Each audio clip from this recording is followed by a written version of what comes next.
네. 과거 입학 사정관 전형에서 이제 네. 학생부 종합 전형으로 명칭도 변경되고 좀 단순화된 이제 그 한번 전략 뭐 지원 형태를 띄워보자 이렇게 됐는데 4년째죠 벌써? 네네. 4년째입니다. 그래서 우리 윤미진 사정관님한테 여쭤볼 텐데 그 어떻습니까? 동국대학교도 올해 학생부 종합 전형이 좀 크게 확대됐죠? 네, 그렇죠. 저희 대학의 경우에는 학생부 이제 교과 전형으로 288명을 선발하던 학교생활 우수 인재 전형이라고 있었는데요. 네. 그 전형이 이제 폐지가 되고 그 모집 인원이 전부 다 학생부 종합 전형으로 넘어갔습니다. 그렇더라고요. 네, 네. 그래서 두드림 전형은 전년 대비해서 217명이 늘었고요. 네. 학교장 추천 인재 전형의 같은 경우는 무려 305명이 늘어났습니다. 맞네요. 그리고 지난해까지 학생부 교과 전형을 운영하던 저희가 불교 추천 인재 전형이라고 동국대라서 불교 추천 인재 전형이라고 있습니다. 네. 이것이 학생부 종합 전형으로 편입이 되면서 학생부 종합 전형의 선발 인원이 821명에서 1,521명으로 700명까지 증원이 됐어요. 그래서 거의 2배 가까이 는 네. 인원이고요. 네. 그래서 고른 기회 전형을 제외하더라도 학생부 종합 전형이 전체 수시 모집에 차지하는 비중이 31.6%에서 55.5%로 아주 크게 확대가 되었습니다. 네. 이게 뭐 동국대만의 문제는 아닌 것 네네네. 같고 우리가 이제 본격적인 어떤 학종의 미스터리를 풀기 전에 최근에 들어오면서 이제 대학들이 해마다 학생부 종합 전형의 모집 정원을 좀 늘리고 있단 말이에요. 이제 네네. 물론 이제 서울 주요 15개 대학 기준으로 봤을 때 많이 늘어난 구조이긴 하면 전국 대학으로 이제 컨디션은 좀 다르고요. 네네. 뭐 윤신영 선생님부터 왜 이렇게 많은 인원이 좀 늘어났다고 보시는지. 네, 일단 그 대학이 전형 계획을 세울 때 그냥 대학의 누군가가 마음에 든 대로 세우는 건 아니잖아요. 그러니까 대학에서 전형을 통해서 선발된 학생들이 실제로 학교에 입학해서 어느 정도의 성취도를 보이는지를 따져가지고 전형 네. 계획을 세우게 됐는데 실제로 이제 각각의 대학이 자기 대학의 경쟁력을 높이는 관점에서 봤을 때 어떤 전형이 더 성공적으로 더 학업 능력, 그러니까 수학 능력이 우수한 학생들을 선발할 수 있는가라는 관점에서 학생부 종합 전형이 학생들이 성취도가 높은 학생을 선발하는 데 유효했다라고 볼 수 있을 것 같고요. 네. 그다음에 또 하나는 이 우리나라 대학 구조라는 게 사실은 아직도 획일적인 구조를 벗어나지 못했잖아요. 거의 모든 종합대학들이 웬만한 학과들을 모두 개설했다면 비슷한 커리큘럼을 가지고 운영이 되는. 그래서 대학이 모두 다 다양화와 차별화를 시도하는 관점에서 대학의 입학 전형에서 독자적 기준은 굉장히 중요해지는데 사실 교과 전형이라든지 뭐 수능 전형이라든지 이런 것들은 독자적 기준을 반영하기 쉽지 않거든요. 그러니까 학교가 가지고 있는 인재상이라든지 학교 교육 목표를 반영할 수 있는 전형이 이 학생부 종합 전형이라는 관점에서 봤을 때 이 전형이 앞으로도 확대될 거다. 이래서 확대됐을 거다. 저는 그렇게 이해하고 있습니다. 네. 어떠신가요? 네, 맞아요. 저희도 네네. 이제 종단 연구를 시행을 네네. 하거든요. 그래서 학교 학생들의 입학 때부터 이제 추적 연구를 하는데 네. 네. 그래서 학생들의 전과 비율도 낮고요. 또 중도 네. 탈락률도 낮은 전형이 학생부 종합 전형이고 또 학생부 전형으로 들어온 학생들이 네. 또 보면은 학교 생활에 대한 열정도 높고요. 네. 그리고 학교에 대한 충성도도 아주 높습니다. 충성도. 네, 네네. 충성도가 높아서 어디 가지 않죠. 네, 다른 데로 안 네. 가죠. 네. 감사히 생각하면서 네. 학교를 다니고 있습니다. 그리고 이제 어떤 활동에도 가장 많이 참여를 하고 있고요. 네, 그런 부분들이 저희 대학에서도 이제 나타나고 있어서 또 연구를 통해서 네. 그래서 네. 학생부 종합 전형의 모집 인원이 계속 확대가 되는 것 같고요. 네. 또 저는 생각하기에 이제 실제 처음 취지가 우리가 공교육을 좀 활성화하자, 공교육을 좀 바꾸자라는 취지로 이게 도입이 된 거잖아요. 네. 그래서 학생부 종합전형의 좀 긍정적인 교육적 영향 때문이라고 생각이 드는데요. 물론 뭐 깜깜이 전형 뭐 이런 것들 때문에 좀 불확실성 때문에 학부모나 학생들이 좀 많이 불안감을 가지고 있는 전형인 건 맞는 것 같은데 그래도 이제 고교 현장의 교육 과정 또는 네네. 교육 방법을 바꾼 입시 제도는 좀 유일무이하게 학생부 종합 전형이 유일무이하지 않냐 이런 생각이 들고요. 네. 그래서 학생부 전형이 도입되면서 교육 현장에서도 발표 수업이나 참여 수업이 좀 많이 네. 늘어났다는 얘기도 많이 해주시고 또 대학과 고등학교 간의 어떤 접촉이 많이 늘어난 것 같아요. 예전에는 사실 네. 대학은 대학, 고등학교는 고등학교였잖아요. 네. 근데 요즘에는 대학에서도 고등학교의 교육 환경, 이런 어떤 교육 과정을 좀 이해하려는 노력들을 좀 많이 하고 있고요. 교사와의 네. 접촉도 좀 많이 늘어나고 있는 현실인 것 같습니다. 예. 알겠습니다. 아니 뭐 동국대가 뭐 교과형을 실시했던 대학이었기 때문에 네. 사실 네. 이제 학생들 입장에서는 학생부 종합 전형에 대한 장점과 단점, 뭐 학생들이 평가하기는 쉽지 않아요. 그러나 뭐 어떤 어머니가 말씀하시기 미인대 같다. 그러니까 내가 떨어진 이유에 대한 설득이 좀 부족하고 또 나보다 안 예쁜 애가 또 뭐 당선되고 뭐 이런 게 이제 미인대에서 자주 나오잖아요. 그러니까 결국은 깜깜이 전형이다라는 표현을 쓸 때 객관성. 누구나 수긍할 수 있는 뭐 설득력이 있는 어떤 평가 기준 이런 것들이 지금 종합전형에서 나타나지 않아서 아마 그런 것들이 좀 예측할 수 없는 전형이다 이런 게 나오는 것 같아요. 그래서 저는 개인적으로 뭐 그 학생부 교과형 그걸 이제 한꺼번에 없애버리셔가지고 약간 좀 아쉬워하는 학생들도 있어요. 왜냐하면 서울의 주요 15개 대학 가운데서는 그래도 동국대가 학생부 교과형을 하기 때문에 내신은 좋은데 비교과가 좀 안 됐던 학생들이 좀 구제해서 들어갔던 전형이거든요. 네. 어찌됐든 지금 말씀하신 맥락상 보니까 충성도도 충성도지만 학생들이 일단 이 전형으로 들어오는 학생들이 전공에 대한 이해도나 또 열정이 좀 높다 뭐 이래서 되신 것 같아요. 근데 그거 한번 여쭤보고 싶어요. 학생부 교과 전형 폐기에 그런 그 이야기. 역할을 하시진 네네. 않았을 것 같은데? 그래도 이제 왜 없어지게 되는지에 대한 그 네. 과정은 다 그쵸. 아실 것 같은데. 네. 그 교과 전형을 일단 네네. 사실 교과 전형을 선발을 하면 학생들이 내신 등급이 아주 높아요. 거의 그렇죠. 1.5등급, 네네. 1등급 네네. 초반, 중반 네네. 이 정도 학생들이고 네. 동국대학교의 교과 전형 합격을 하면 거의 다른 데하고 다 빠져나갑니다. 그래서 저희는 교과로 선발을 하고 면접을 보는 전형이었어요. 네. 그 면접이란 전형 요소가 네. 사실 되게 힘든 전형이에요. 대학에서는. 그렇죠. 네, 손도 많이 가고 시간도 많이 들고. 네, 그렇게 선발을 했는데도 불구하고 모두가 다 나가고. 네, 사실 그렇게 되면서 교과로 선발하는 거에 대한 어떤 대학에서의 노력이라는 게 크게 이제 학생들 제대로 선발하지 못하고 있다라고 네. 판단이 됐었고요. 네. 네. 네. 그리고 일괄적으로 내신 성적만 우수한 학생들이 그렇게 교수님들도 선호하진 않더라고요. 그리고 네. 우리 학과에 대한 관심 있는 친구들이 더 낫다. 네. 네, 이런 것들의 의견이 좀 모아져서 저희가 좀 바꾸게 되었습니다. 그러네요. 아니, 솔직하게 대답해 주셨어요. 진짜. 네네네. 근데 이건 동국대만 그런 게 아니라 이제 전년도와 다른 게 연세대학교도 교과형 선발했었거든요. 네. 8.1% 정도. 뭐 동국대랑 뭐 입을 맞추진 않았겠지만 또 연세대도 교과형을 폐지했어요. 이런 것들이 좀 추세가 되고 있지 네. 않는가 싶은데 좀 뭐 지금 1학년, 2학년 학부모님들 입장에서는 좀 이런 거 좀 대학별로 컨디션을 좀 따져가지고 좀 하실 필요가 있을 것 같고 또 여쭤보고 싶은 게 이제 학교에 직접 가셔서 세미나도 하시고요. 네. 또 학생들도 많이 만나시니까 이게 학생들이 학생부 종합전형에 대해서 좀 가장 궁금해하는 게 입학사정관 입장에서 어떤 거라고 좀 말씀해 주시죠.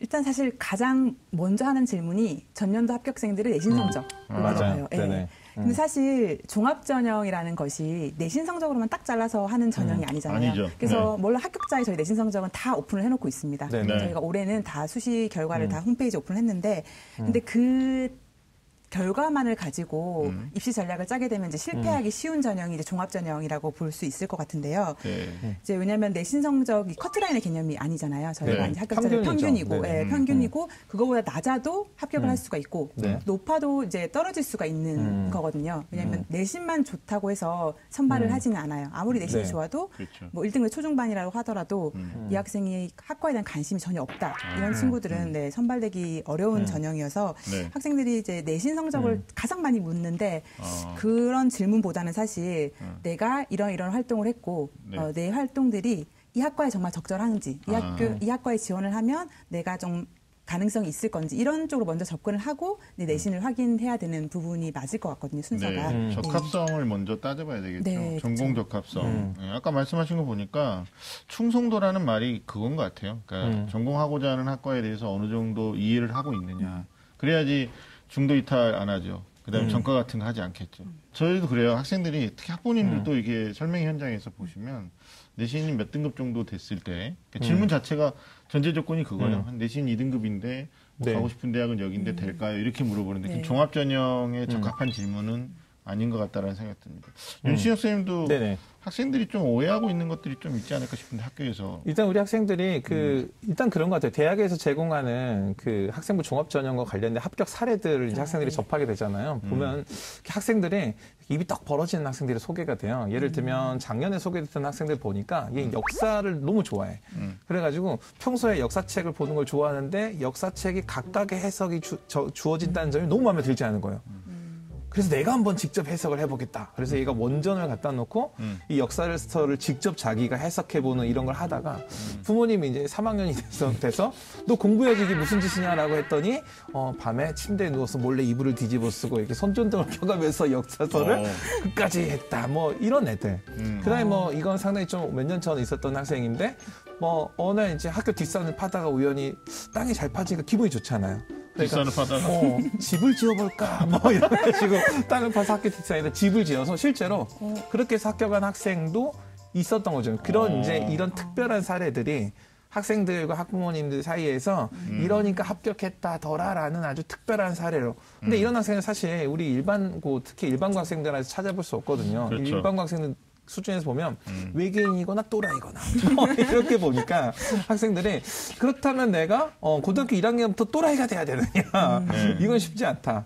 그럼 도대체 나는 뭘 준비해야 되느냐. 그러니까 도대체 종합전형을 위해서 뭘 준비해야 되느냐. 이게 우리 학생들의 가장 고민이고 어려운 점인 것 같습니다. 어머니들 중에서도 이제 그런 말 하는 거죠. 요즘 아이들이 예전에 비해서 철이 좀 늦게 들어요. 뭐 어렸을 때 뭐 철 많이 먹을 텐데 칼슘도 많이 먹고. 17세, 18세, 뭐 늦게는 19세까지도 아직 자기의 미래 비전에 대한 고민이 끝나지 않았고 어떻게 뭘 하고 살아야 될지 모르는 아이들한테 좀 지나치게 넌 빨리 결정해야 돼. 네. 그래야지 그 전공과 연관된 교과 활동도 또는 비교과 활동도 연계성이 있지 않겠냐. 또 우리 입사관님들이 또 그런 학생들을 조금 더 선호하기 때문에 네네. 그런 게 현장에서는 조금 문제가 되는 것 같아요. 오해를 만들어내는 것 같아요. 그러니까 이게 사실은 이게 아까 처음에 사정원이 말씀하셨을 때 입학 사정원 전형이 학교 교육 정상화에 도움을 줬어요라고 말씀하셨잖아요. 네. 이게 사실은 이 교과 성적, 그러니까 시험의 결과에만 치중하는 학생들이 그 학교에서 뭐 봉사라든지 동아리라든지 여러 학교의 뭐 자율활동 이런 것들에 대한 관심을 갖게 됐거든요. 교내에 대해서 관심을 갖게 됐고. 그러니까 학교 생활 전반에 걸쳐서 학생들이 정상적으로 참여한 거죠. 열정을 갖고 한 거죠. 근데 이제 만약에 학생이 지원하고자 하는 학과나 어떤 그 전공이 있다고 하면 그러니까 처음 1학년 때 난 이 전공 정했으니까 모든 활동을 다 여기에 포커스를 맞춰가지고 활동을 해야지. 이건 불가능하고요. 그러니까 학생이 학교 생활을 열심히 하다 보니까 그 끝에서 이 학과랑 딱 접점을 만나게 되는 거죠. 학교 생활을 성실히 하던 중에 기어이 이 학과를 만나고 말았다. 뭐 이렇게 되는 거 아니겠습니까? 드라마 대사 같은데? 그러니까 드라마를 제가 좀 많이 봤다니까. 알겠습니다. 자, 다른 맥락 가보는데, 지금 이제 시기적으로 6월 중순이란 말이에요. 네. 그러면 각 학교별로, 1학기 기말고사라도, 지필고사라고 그래야죠? 그렇죠. 네. 네. 2차 지필고사. 2차 이제 적응이 지필고사. 되셨어요. 아직도 이제 어른들은 중간고사, 기말고사 이렇게 내가 이런 말씀하시거든요. 단어 선택할 때 굉장히 민감해요. 네네. 근데 네. 저도 이걸 네네. 모니터링 하면서 알게 됐습니다. 아, 그래요? 2차 지필고사요? 1차 지필고사, 네네네. 2차 지필고사라고 한다고 알겠습니다. 하더라고요. 뭐, 우리 쓸데없는 것에 너무 걱정하지 말고. 어쨌든 이제 뭐, 기말고사가, 준비하고 있거나 아마 시행되고 있는 학교들이 있을 거예요. 근데 네네. 제가 여쭤보고 싶은 게 아무래도 이제 오늘 고3 학생들이 많이 질문할 것 같다라는 그들의 입장에서 물어보면. 네네. 선생님, 내신이 더 중요하다고 하는데, 이제 이건 내신할 거냐, 비교과 할 거냐의 맥락은 아닌 것 같고, 내신 당연히 중요하잖아요. 3학 1학기까지. 근데 제가 여쭤보고 싶은 게 그 3학년 1학기 때의 비교과. 그 입학사정관이 보실 때 3학년 1학기 때 너무 많은 비교과를 하는 것도 사실 어떻게 보면 진정성에서 괜찮나요, 평가가? 사실 아예 없는 것보다 낫습니다. 네. 네, 아예 없는 것보다는 3학년 1학기 때라도 네. 이제 보충할 수 있는 건 최대한 보완을 해주는 게 가장 좋을 것 같고요. 네. 사실 내신 성적도 마지막으로 최대한 끌어올려주는 게 뭐든지 유리하죠. 내신을 잘 받아놓으면 수시 전형 어디를 이제 지원하든 본인이 유리할 수 있으니까. 네. 근데 이제 3학년 같은 경우는 이제 지금 시점에서는 사실 보완을 할 수 있는 비교과가 많지는 않을 것 많지 같아요. 않죠. 예, 네. 그래서 이제 한 독서 활동 정도가 될 것 같은데요. 그래서 이제 남은 기간 동안 이제 독서 활동을 통해서 이제 본인이 지원하려고 한 학과가 좀 결정이 됐으면 네. 그 학과와 관련된 좀 전공이나 관련된 관심도를 나타낼 수 있는 네. 책을 좀 골라서 이제 몇 권을 읽어주면 전공 적합성에 대한 보완도 좀 될 수가 있고 네. 또 나중에 추후에 면접을 볼 때도 좀 도움은 될 수 있을 것 같습니다. 지속성에서 보는 봉사활동 같은 경우에 뭐 너무 많은 시간이 아니라면 이것도 이제 질문들을 많이 해요. 그러니까 1, 2학년 때 개인 봉사들이 좀 있거든요. 네. 그걸 3학년 때 유지시켜주는 것이 아무래도 좋겠죠. 네, 할 수 있으면 하는 게 네. 좋은데 사실 네. 봉사 같은 경우는 이제 학교별로 다를 수는 있는데 네. 저희는 어떤 양적인 부분에 있어서 그렇게 크게 가점 요소가 되지는 않아요. 그러니까 어느 정도 본인이 어느 정도 한 30시간에서 뭐 50시간 정도는 이제 좀 꾸준히 채웠다라는 정도만 보고 판단을 하는 것이지 네. 그거 너무 적으면 이제 물론 감점 요소가 될 수는 있어요. 근데 이제 많다고 해서 가점이 되진 않지만 물론 이렇게 좀 지속적으로 진정성 있는 봉사활동, 질적으로 좀 판단을 네. 하게 되는 거죠. 네. 그런 부분들을 채울 수 있으면 또 알겠습니다. 해두면 좋겠죠. 네. 그 학교에서도 기말고사 전후로 해서 2차 지필고사 네네네. 전후로 해가지고 혹시 네네. 뭐 3학년이 참가 가능한 수상대, 경시대, 교내 경시대 이런 거 있지 않나요? 그렇죠. 교내 경시대회는 이제 학생들한테 다 오픈되어 있으니까 네. 뭐 그 학생들이 참가할 수 있는 대상을 제한하지 않으면 네. 참가할 수 있는데 이제 네. 사실 현실적으로 학생들이 학업을 이제 6월 모의고사 보고 나서 이제 거기 집중하기 위해서 쉽지 않고요. 근데 사령관님 말씀하셨던 것처럼 이제 저희 학교 같은 경우는 어떻게 하냐면 사실 저는 그렇게 생각하거든요. 어떤 학생이 만약에 정말 무언가에 흥미와 관심을 가지고 열정적으로 무언가를 했다면 그게 3학년이 됐다고 과연 멈출 수 있는가. 그런 관점에서 봤을 때 동아리 활동이라든지 봉사활동이라든지 이런 것들이 지속될 필요가 있다고 생각해요. 그래서 실제로 학교에서는 그렇게 교육을 가이드하는데 네. 제가 실제로 학교에 진짜 똑바른 학생들을 보면 사실 어떤 학생들이 자기가 관심 있고 활동하는 영역에 애정이 있는 학생들이 학업에 있어서 애정이 없을 가능성이 별로 없고요. 학업에 애정이 있는 학생들, 자기 활동에 애정이 있는 학생들이 3학년 됐다고 해서 그걸 마치 칼로 물을 자르듯 딱 그만두진 않아요. 보통 의미 있게 그걸 마무리하기 위한 그 추가 활동들을 하고 그걸 정리하는 시간을 갖더라고요. 그러면 그게 자연스럽게 3학년 1학기 활동이 되는 거고요. 네. 이제 뭐 1, 2학년도 관점에서 봐서는 저는 개인적으로 1학년부터 그런 생각하는 친구도 있거든요. 그러니까 1학년부터 딱 들어오자마자 모의고사 한번 보고 나는 종합전형이야 뭐 이렇게 하는 친구들이 있거든요. 왜냐하면 1학년 애들이 점수가 안 나오면 난 종합전형이야 이렇게 생각해요. 맞아요. 그러면 이제 그때부터 교과 다 버리고 활동에 전념하거든요. 그래서 사실은 1학년, 2학년들은 제가 봤을 때는 그러니까 교과 비교과, 교과 학습과 그다음에 창의적 체험 활동이라든지 교내 활동들을 분리해 가지고 어느 하나를 선택할 수 있다. 이런 관점이 오히려 좀 바보 같다. 뭐 맞아요. 네. 그렇죠. 말씀해 주세요. 바보야 이렇게.